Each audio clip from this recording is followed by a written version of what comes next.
You're too legacy, Marissa. This is a future-forward deal. That sentence didn't just bruise. It erased 22 years of my life in front of a room full of men who used to shake my hand like I was the future. I sat frozen at the conference table of Stonewall Capital's 49th floor, sunlight pouring through the glass walls behind me like a spotlight on someone being publicly executed. Across from me sat 3 international investors. None of them said a word. They didn't have to. They saw it too. Asher Halethan, newly minted CEO, didn't look at me when he said it. He didn't have to. He was performing for them. Smiling, polished, bold. 10 years younger. A decade louder. And just like that, I wasn't Marissa Lane, head of strategic investment. The woman who saved this firm during the 2013 collapse. The architect of the $2-3 billion Summit Grid deal they were about to sign. I was just too legacy. Ugh. Dead weight to be cut in the name of vision. My name wasn't even mentioned again. No thank you. No acknowledgement. Not even a nod. Just silence. And the quiet click of a pen as Asher turned to the next slide like I had never existed. Have you ever sat in a room you helped build? And felt the walls start to push you out? Felt your worth vanish, not because you failed but because someone else wanted the spotlight? Because if you have, you're not alone. If you've ever built something just to be erased, tell me in the comments. I promise you're not the only one. This is Revenge Talisand. This is the story of how I was erased in 1-2 seconds.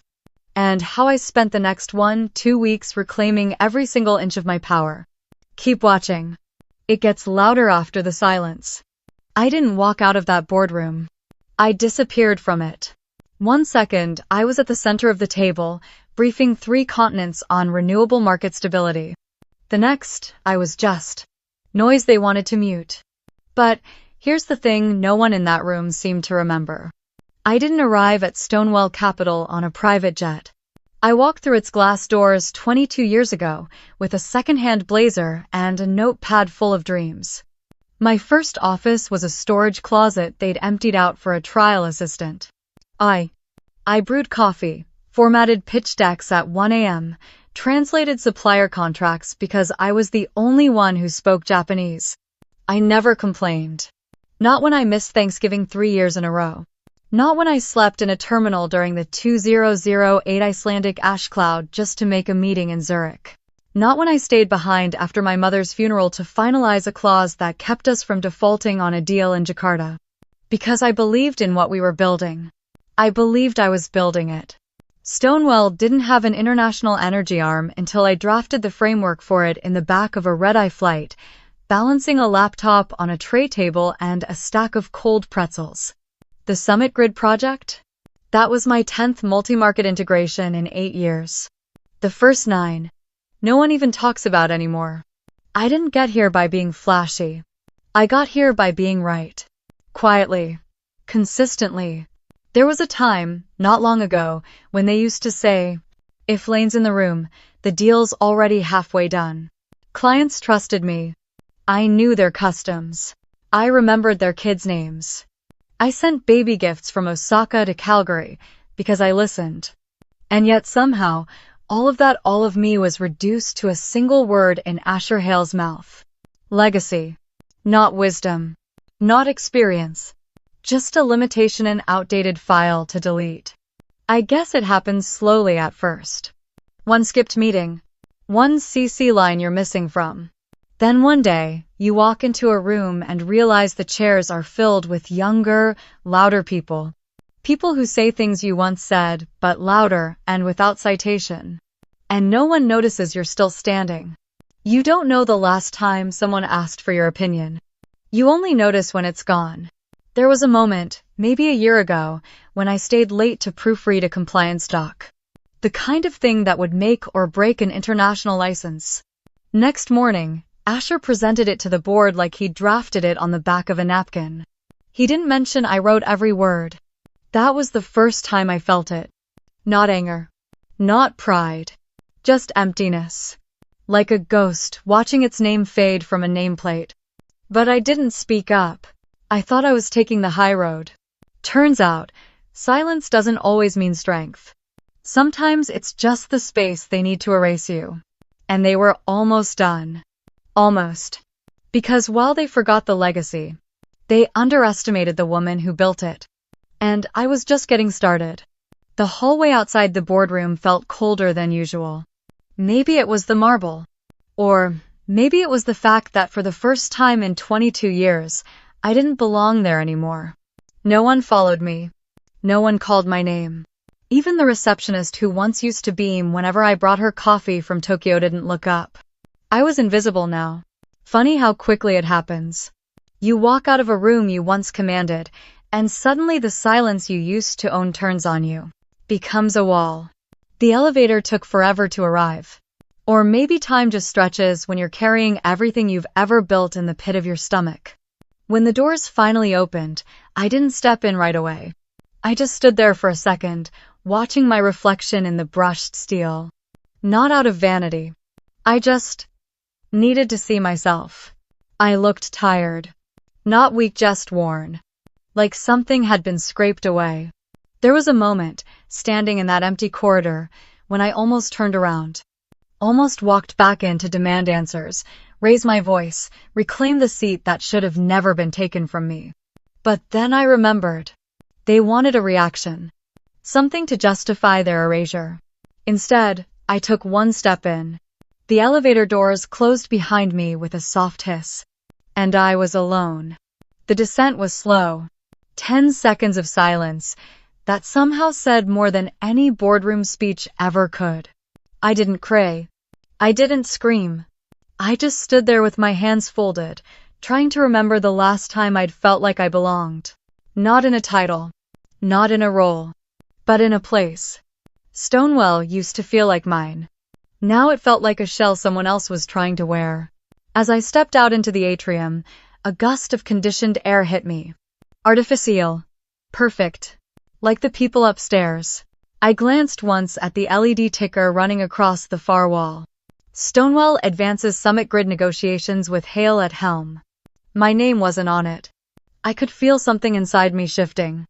Not shattering, just realigning. Because sometimes, the worst part isn't being pushed out.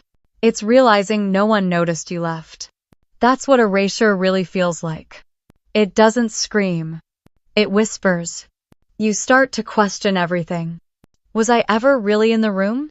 Did they ever actually hear me? Was it always going to end like this? But deep down, beneath the ache, the silence, the sting, a different voice answered. And it wasn't angry. It wasn't bitter. It was clear. And it said, they may have removed your name from the room, but they can't remove your memory from it. They can take the title. They can take the seat. But they cannot take the value you built. Unless you let them. And I wasn't going to. Summit Grid wasn't just a project. It was the project. 18 months of my life were poured into it. Weekends, flights, 12-hour time differences, and more cups of burnt hotel coffee than I care to admit. I drafted the first pitch on the back of a boarding pass. Wrote the financial models during turbulence somewhere over the Pacific. I even spent New Year's Eve on a video call finalizing clause language between Singapore's Ministry of Trade and a Denver-based infrastructure firm. That deal had my fingerprints all over it. Every alignment point, every timeline, every investor nuance. I built it. And yet, the day after I was pushed out, my access to the Summit Grid shared drive vanished. No warning. No explanation. Just an access denied pop-up blinking back at me like a slap. At first, I thought it was a glitch. I sent a quick message to legal. No reply. Then I checked my email. All Summit Grid threads archived. All permissions revoked. I wasn't just excluded. I was erased. When I asked Lena, my assistant at the time, she looked up from her tablet and hesitated. Marissa, Asher said it's moving in a different direction. They're repositioning the pitch. I do for repositioning? What does that even mean for something already in motion? The answer, I found out later, was simple. They wanted to take the work, not the woman behind it. The branding would stay. The language would be tweaked. The presentation would be Louder. More viral, in Asher's words. Less old school. He called it a reframing. I called it what it was, theft, with a smile. And maybe I could have swallowed that if it weren't for what happened 2 days later. A printed packet landed on my desk. No signature. No cover memo. Just a binder with my own Summit Grid briefing deck. Reformatted, rebranded, with a new name on the cover. Asher Hale, lead executive sponsor. My name? Nowhere. Even the contact slide had been scrubbed. It felt like looking at a photo of your own child, but someone else had signed the birth certificate. And still, I didn't raise hell. Didn't storm down the hallway. Didn't flip desks. I just sat there, reading every word. Remembering every call, every deal point, every concession I negotiated by staying up past midnight. I remembered the fever I worked through in Seoul to keep the contract alignment on track. The time I canceled my annual vacation, the only one I'd planned in years, just to meet a deadline that Asher now claimed he initiated. They didn't just take my name off a deck. They buried the blood I gave it. And for what?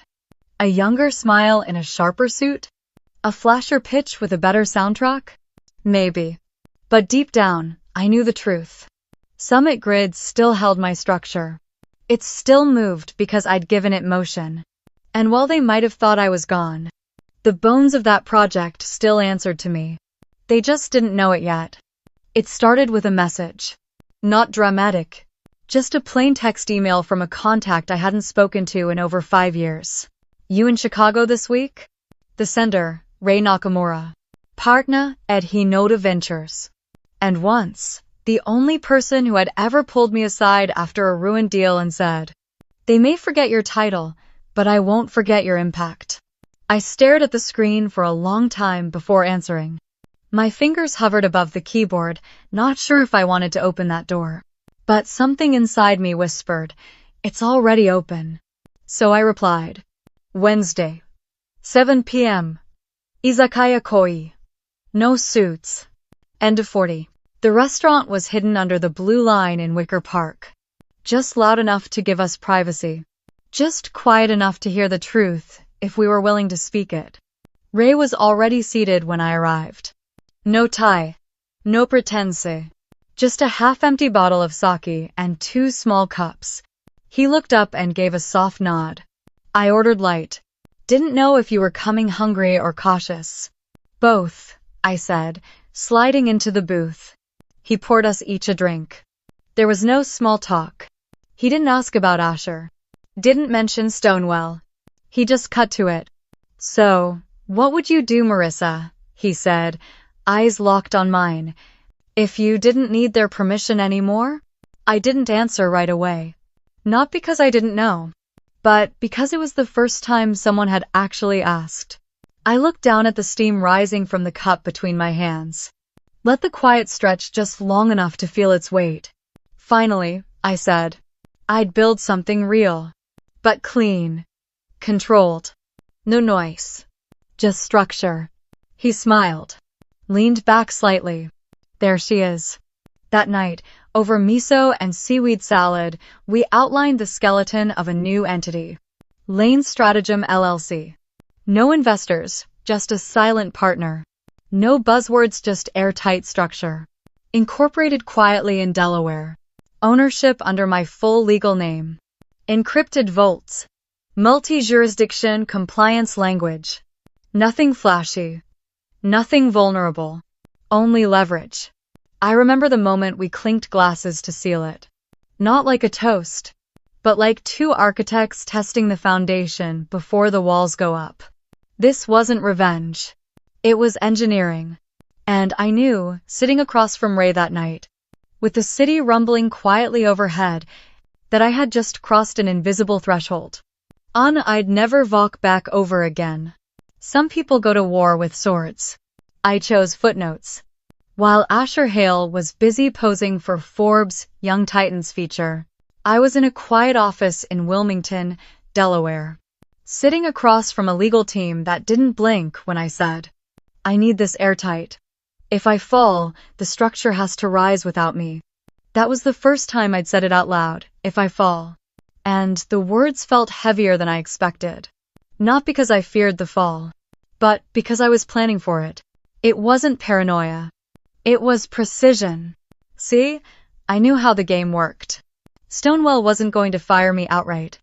No email with the subject line, termination. They'd sideline me, ghost me, call it restructuring. But that's the beauty of law. It doesn't care how you feel. It only cares what's written. So I had it written. All of it. Lane Stratagem LLC became a real entity within 7 days.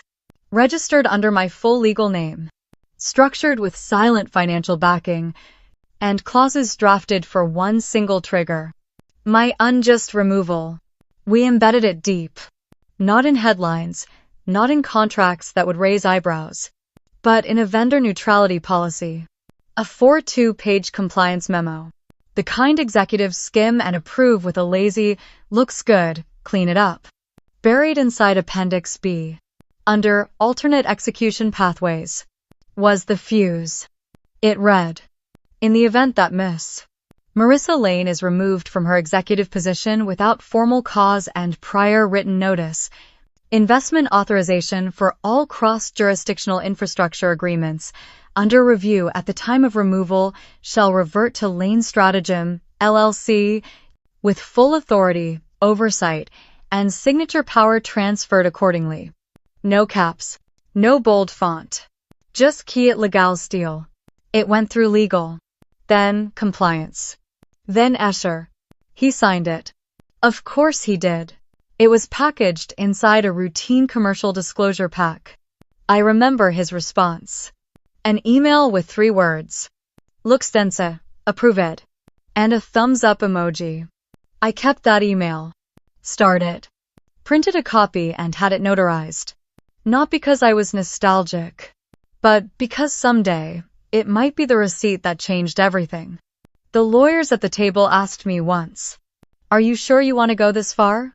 I nodded. "I don't want revenge," I said. "I want redundancy." I had. If they cut me out of the room, they'd be stepping into a contract they no longer owned. Because I wouldn't be there to argue. I'd be there to inherit. That's what they never teach you about power. It doesn't always come from the loudest voice. Sometimes it sits quietly inside a legal clause no one bothers to read. Until it's too late. Lena Cruz wasn't just my assistant. She was the kind of sharp that didn't announce itself.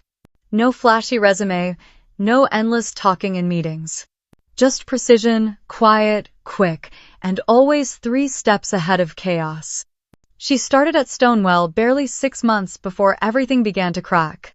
Fresh out of a grad program, hired to support senior executives. But within a week, she knew my calendar better than I did. And within a month, she was reading between emails I hadn't even opened yet. The day after Asher delivered his blow, I came back to my office one last time. Technically, I hadn't been fired. No paper trail. No HR notification. Just removed. My access badge still worked. My name still floated politely beside EVP, Strategic Investment, in the directory. But everyone knew I didn't belong anymore. Everyone except Lena. She didn't flinch when I walked in. Didn't ask questions. Just offered me a quiet nod and slid a folder onto the corner of my desk. Latest revision of the Summit Grid proposal, she said. Voice even. Eyes steady. Then, almost as an afterthought, there's a backup USB inside the left pocket. That was it. No wink. No dramatic whisper. Just a fact, casually placed like she was handing me the weather report. I waited until she left the room. Closed the blinds. Opened the folder. Inside, 2 versions of the deck. One with Asher's branding. One with my original framework. The USB held something else: metadata logs, access history, timestamps. Evidence of every change that had been made since I was pushed aside. And more importantly, the missing compliance appendix that would kill the deal if left out. She'd noticed. And she had saved it. Without asking. Without instruction. Without even knowing the full picture. That's the thing about smart people in quiet roles. They watch. They read the room long before the rest of the room knows there's something to read. Over the next few days, Lena didn't speak much, but her actions did. She rerouted internal memos, subtly, printed extra copies of flagged clauses, left folders in places she knew only I would look.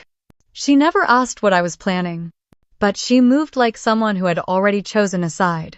I remember the moment I knew for sure. I passed her in the hallway outside conference room 3. She was carrying a tray of water and a stack of briefing folders, just another day at Stonewall. But as she slipped past me, she paused. For half a second. No words. Just a glance. A flick of her eyes toward the folder second from the bottom.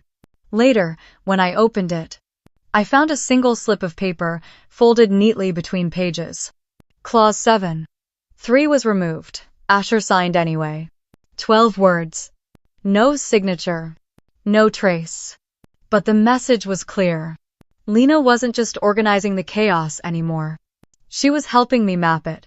From the inside. That kind of loyalty doesn't come with a job title. It comes from watching someone get pushed out of a room they built. And deciding that silence isn't always neutral. And Lena? She wasn't silent anymore. The moment came without warning. No dramatic music. No heads turning. Just a line, said too quickly, in a voice a little too confident. Asher Hale will finalize the Summit Grid contract this afternoon. In the VIM. That's what Ray Nakamura said, standing in the corner of the Stonewall conference room, surrounded by polished glass and artificial calm. I was seated 5 chairs away, technically an observer. But we all knew why I was really there. They wanted to make it look legitimate. That I had been included.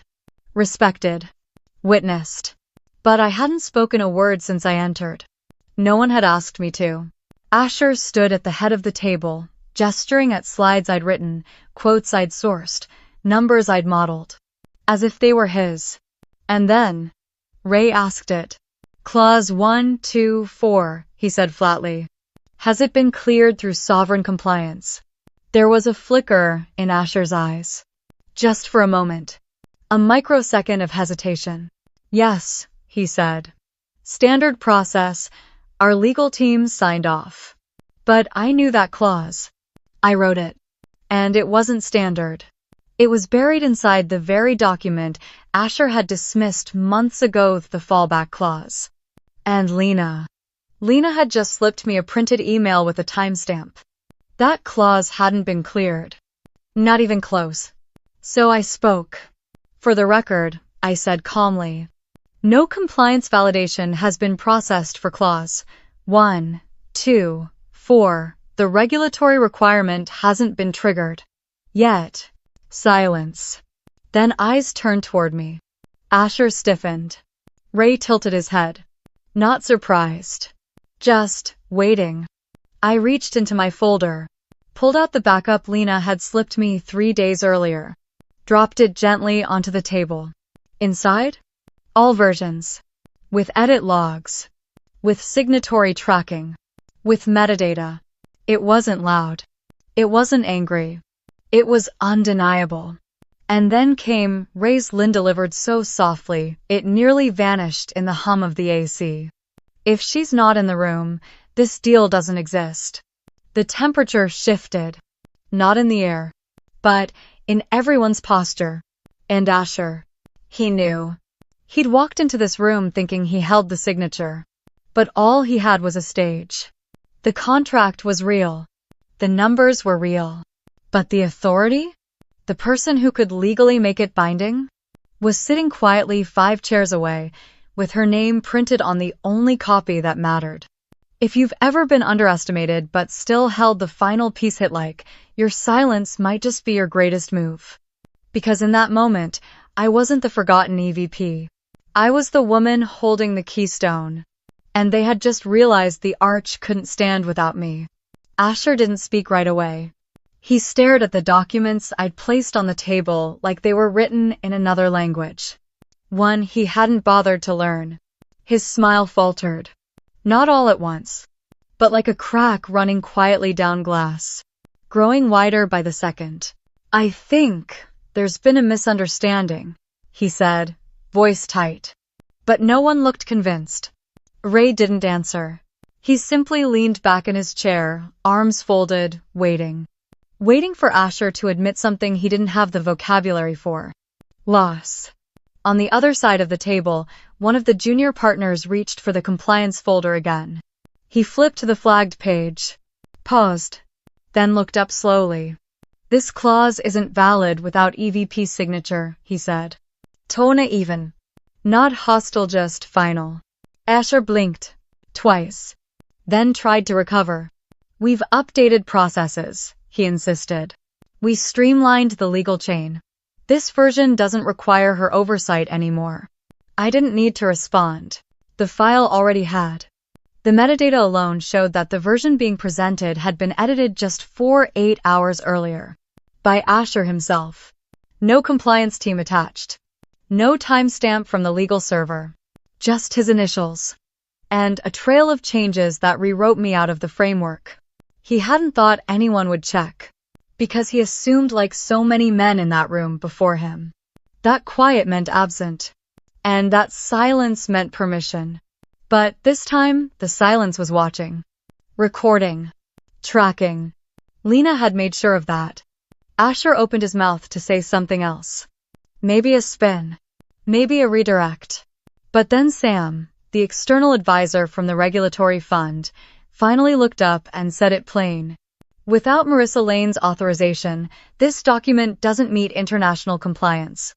You can't proceed. Asher's shoulders slumped barely. Just enough for those paying attention. And I was. He was still standing at the head of the table. But the power in the room had shifted. You could feel it like a tide turning. The kind that doesn't splash. Just pulls. He turned toward me. Not with malice. Not even with arrogance. Just disbelief. He'd been so sure. So certain that the title made him untouchable. That charisma could cover over paper. That showmanship could replace structure. But now, he saw the flaw. Because the mask only works when no one asks what's behind it. And today, they did. They asked. They read. They checked.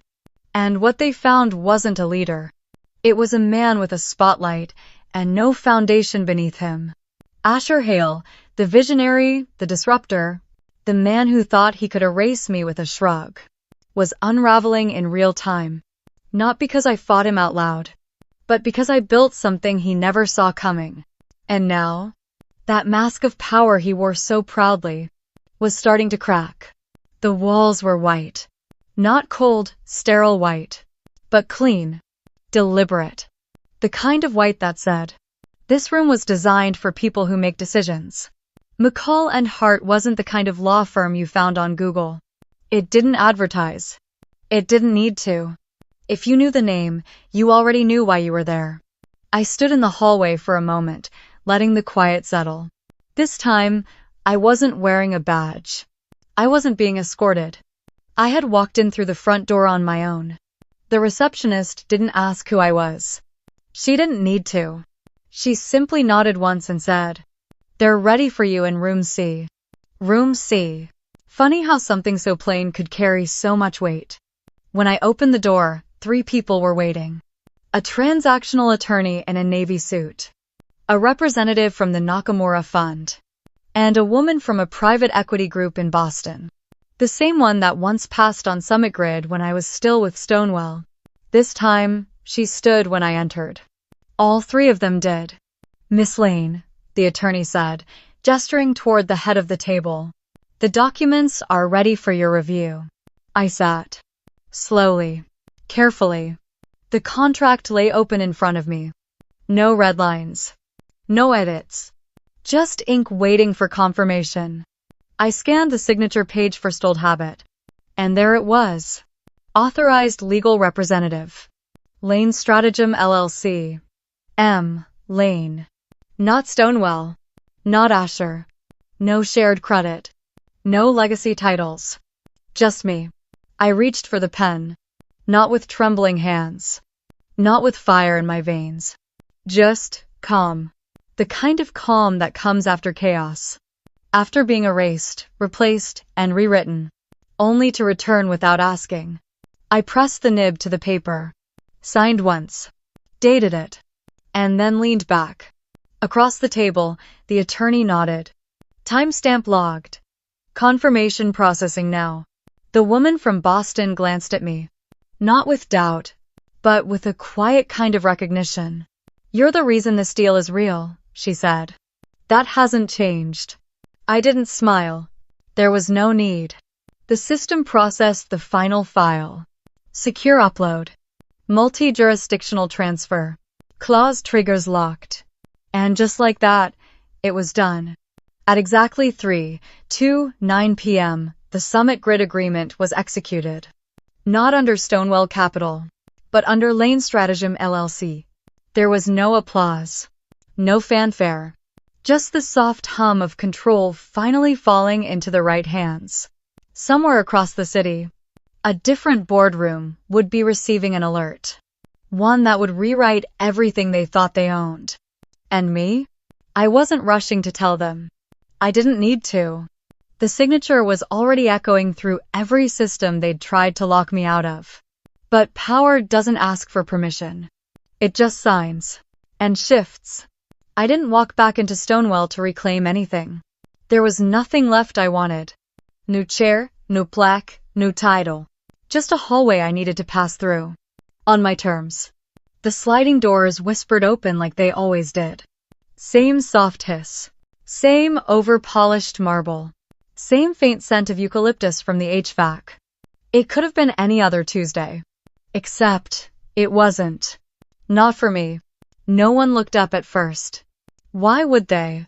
I was no longer part of the structure. Just a shadow moving through it. Until I passed the front desk. That's when it happened. The screen behind reception shifted. A headline rotated into view. Nakamura Fund confirms investment shift to Lane Stratagem. 2. 3B Green Energy deal finalized outside Stonewell Holdings. My name. Full caps. Unshared. The receptionist glanced at the screen. Then at me. She didn't say a word. She didn't have to.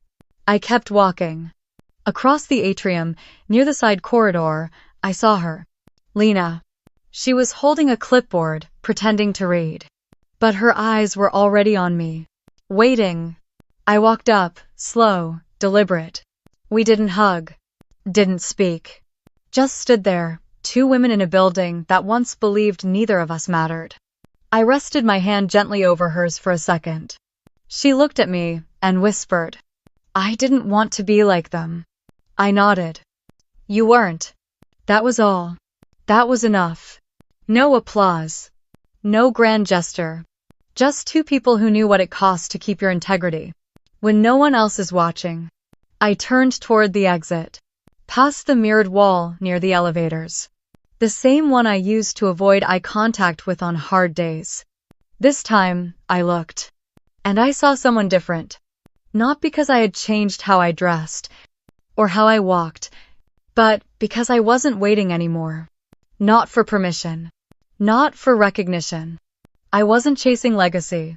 I was the legacy. And they couldn't delete that. Not from the walls. Not from the documents. Not from the memory of everyone in that building who saw what really happened. As I stepped through the revolving door, I didn't look back. There was no need. The wind was already echoing through every corridor I used to walk.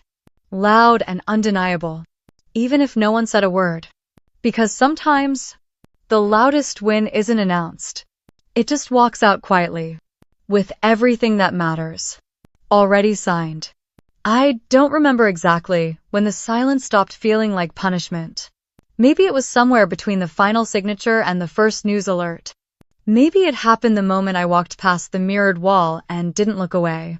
But it came quietly just like everything else in this story. There's a particular stillness that follows after you've been underestimated for too long. Not the kind that drains you. The kind that sharpens you. It doesn't yell. It doesn't slam doors. It just waits. For the moment, the world realizes you were never the problem. That's what silence taught me. Not how to disappear, but how to listen. How to hold your ground without making noise. How to choose not to explain yourself to people who decided long ago not to hear you anyway. And in that space between erasure and recognition, you find something you didn't know you were allowed to own. Control. Not over others, but over yourself. Your choices. Your dignity. Your pace. Stonewall didn't fall apart because I walked out. It stayed standing. Just less certain. Less complete. And I didn't come back to tear it down. I came back to walk through it one last time. As proof. Not to them. To myself. There was a time I used to need their permission. To speak. To lead. To matter. But power doesn't come from being invited to the table. It comes from building your own. Even if no one's watching you do it. Even if no one claps when you finish. Even if no one believes you were ever capable to begin with. That's what no one tells you about being underestimated. It's not always loud. Sometimes, it looks like quiet eyes in a forgotten office. Like slipping your own name back into a contract they tried to erase. Like a tray of papers handed by a young assistant who knew exactly what she was doing. Like a hallway that used to ignore you. Falling silent when your name shows up on every screen. I didn't shout to be heard. I just stayed. I stayed long enough for the system to trip over the foundation I'd already laid. I stayed long enough for my name to outlive the ones that replaced it. And I stayed long enough to walk away without needing to prove anything at all. If you've ever been told your voice was too soft, your presence too steady, your style too outdated, remember this. You don't have to shout to be heard. Just stand, just stay, just own your worth. This was Revenge Tales. Thank you for watching. If this story spoke to you, share it. Someone out there needs the reminder. Power doesn't always wear a name tag. Sometimes, it walks in silence.